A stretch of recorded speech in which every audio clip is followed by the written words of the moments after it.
और ये भक्ति ना करने से इन कोठी बंगले बनाने में और धन बढ़ाने में अपना जीवन व्यर्थ कर जाएंगे, तो फिर क्या होगा।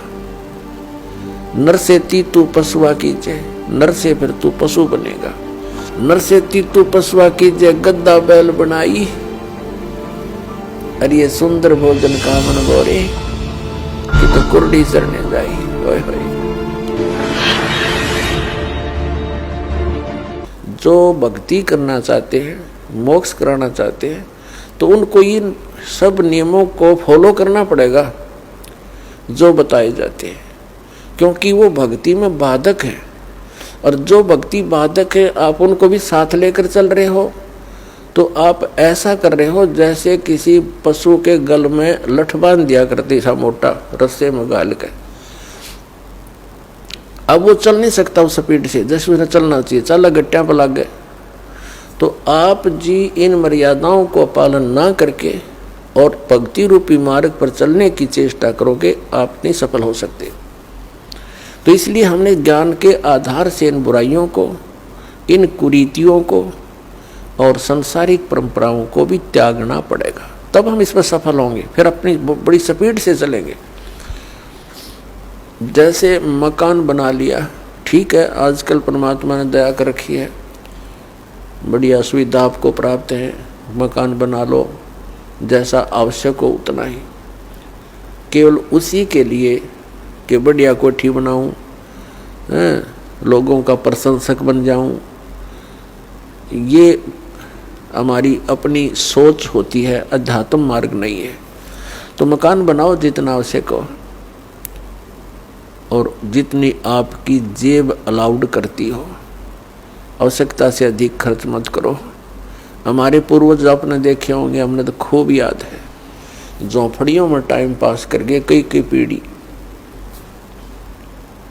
उनका तो इतना काम है, एक चारपाई डालनी आपने, चाहे 10 कमरों का मकान है आपका, एक कमरे में एक कोने में 3.5 बाई 7 फुट की जगह चाहिए आपने। घुटने तो घुड़िया तो मोकली है कि कबीर साहब तक कहते हैं घर तो 3.5 हाथ और गढ़ा तो 4.25 है।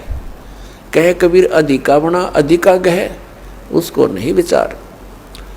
ये मनुष्य की जो शरीर है 3.5 हाथ का होता है।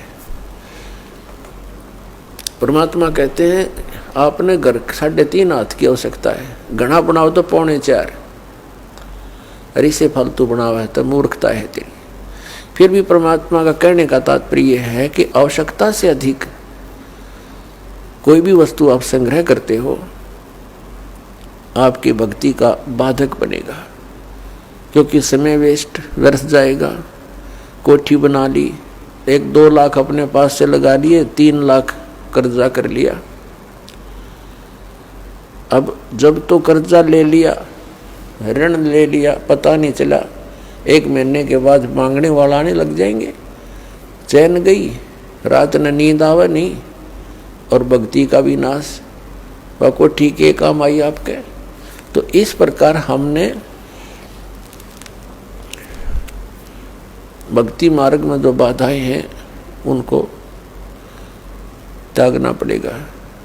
अब क्या बताते हैं, परमात्मा ने हमें कितनी सद्बुद्धि दे रखी है, और ये भक्ति ना करने से इन कोठी बंगले बनाने में और धन बढ़ाने में अपना जीवन व्यर्थ कर जाएंगे, तो फिर क्या होगा।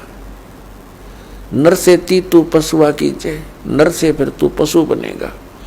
नर से तू पशुआ कीजिए, गद्दा बैल बनाई, अरे ये सुंदर भोजन का मन बोरे कि तो कुर्डी चरने जाई। ओए होए। अपने आत्मा इतना कुछ सुन के भी हमारे यह बात अंदर जगह बनाती नहीं, क्योंकि हमें ये सब सुविधाएं उपलब्ध है और हर समय है, और ये तो आपके अंतिम सांस तक आपको रहेंगी जब तक मनुष्य जीवन में हो। क्योंकि माता पिता बच्चों को जब तक वो कॉलेज स्कूल नहीं छोड़ता वो सुविधा देता ही रहता है, और जो बच्चा उसका सदुपयोग ना करके आता है तो फिर वो बहुत दुख उठाता है।